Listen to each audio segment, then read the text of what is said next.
আমি যে প্রথমে আশা করেছিলাম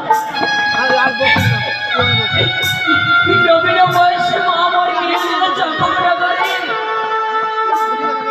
শ্বশুরের শাশুড়ির পরম সেবা করবো